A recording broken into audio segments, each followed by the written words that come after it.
This is just to clarify about the inventory system. I keep getting a lot of questions about the logic piece of this. And really the hardest thing going on is to take something that's requires almost no thinking on your part to do because your brain just does it automatically.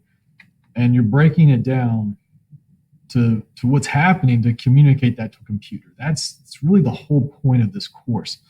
So I made up some random numbers, but it's the same situation as what you've been given on your assignment. Again, I made up some random numbers so that it looks a little bit different. So you've got to think your way through the other assignment. So the reorder point here is 15 cases. And for vanilla Coke, we have 7 right now.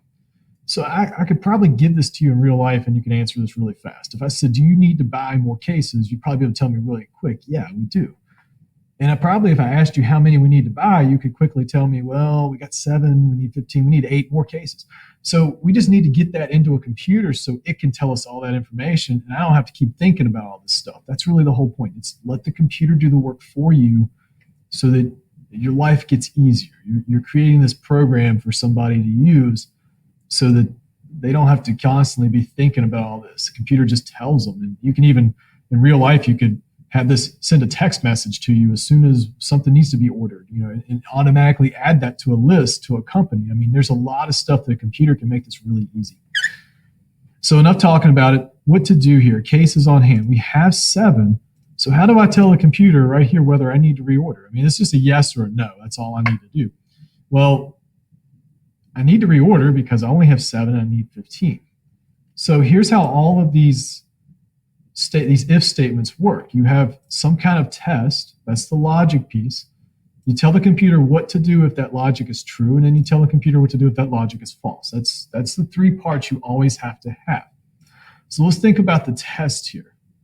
If the number of cases we have are less than 15, we need to order more. So that's kind of the logic piece there and what you'll need to do. So if it's true, then yes, I need to reorder. If I already have 15, if the number of cases is not less than 15 because I have more, then no, I don't need to reorder. So this is what we need to tell the computer. So we need to start with an if statement. All right, so first up, where do I find this information about the number of cases? All right, well, that's right here in E4. And I need to know if it's less than 15, so put that logic in there. And some of you I've been talking to, I've been trying to get you to be looking for this little help menu that'll pop up. If it doesn't pop up, you can click on the formula bar and it'll pop up here. But it shows you a few things. It shows you exactly the format the computer needs, which that's one of the hard things here. We leave out a comma or something, the computer doesn't know what to do. So we got to get the format right. It gives you an example of what the formula might look like. And then down here, it explains what each of these pieces that pop up in green are. And as you go throughout, so the next thing I need is a comma, and it's going to come up value of true. Now watch, that'll come up green down here. So whatever piece that you're currently on, it'll give you kind of a hint throughout here. All right, this is what we're looking for. Here's an example of what it looks like. Here's the definition of what I'm looking for. So what I need now is I'm trying to answer, do I reorder if I have less than 15? And the message there should be, yes, we need to reorder. All right, after you get that part, you need a comma, and then it comes up to the value of false. So that can be a value, but it can be a message too. So if I have 15 or more, then I don't need to reorder. So that's what you put over here. That's the no. So make sure those go in quotes, fill that in, and that's it. That's it for that logic statement right there. The quantity you need to order. All right, well, you need 8. The way we figure that out is to take 15 minus 7. Now, it won't always be 15, it won't always be 7. So let's refine that a little bit more. We want to take whatever the reorder point is, 15, and subtract from it however many cases we have. So that's how you make a formula out of it. Make sure I delete the 15 and 7 when I do that. Now watch this. Would we sell off 2 cases just because we have enough? We're probably not doing that. So some of these are more than 15 already.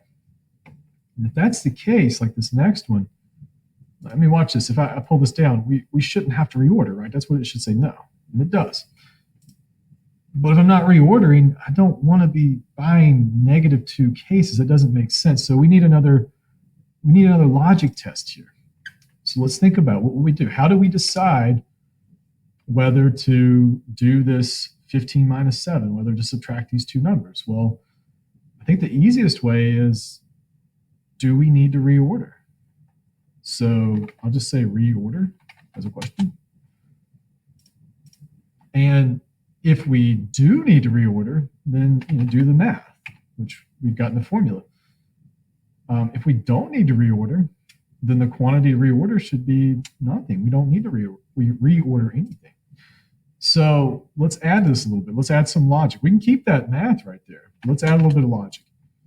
If logical expression or test, well, the test is, do we need to reorder?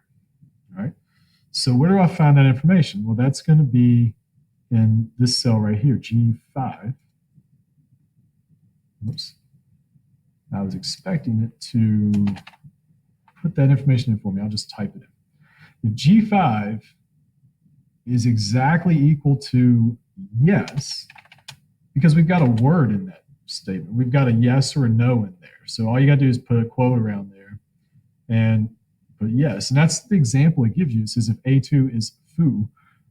So you can put an actual word in there and see if it matches. So far what I've got is if G5 is yes. If it says to reorder, if that's true, then I do this math. I subtract those two values and get 8 in that first case. All right. Well, what if it's not? What if it says not to reorder? Well, if that's the case, then I want to have 0 here. I don't need to reorder anything. So that's what I'll put in. And now it's looking good, because if I don't need to reorder, it says order 0 of them. And of course, we can drag this down. I just want to get it down to one of these that some of these are more than 15. So let's get it down through there just to see if everything looks good. All right, so this looks like it's matching what I would expect if I was just going through a list asking you this question. So 3 is less than 15, 4 is less than 15, so on. All right, let's see if this holds up. So for all these that say no, these last 3, we should be getting 0 here. And we are, so that looks good. And let's just see if the numbers are making sense. If I have 3, I need to order 12 to get 15. If I have 4, I need to order 11. So that's looking pretty good. Okay, and then I'll leave the other ones for you to fill in.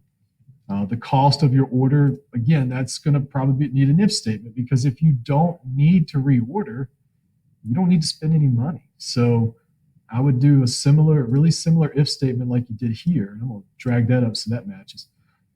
So do a really similar if statement. If it's true, if you need to reorder, do the math. If not, you don't need to order anything. And then, of course, the value on hand, it tells you how to do that. That's kind of a definite. There's no if needed there.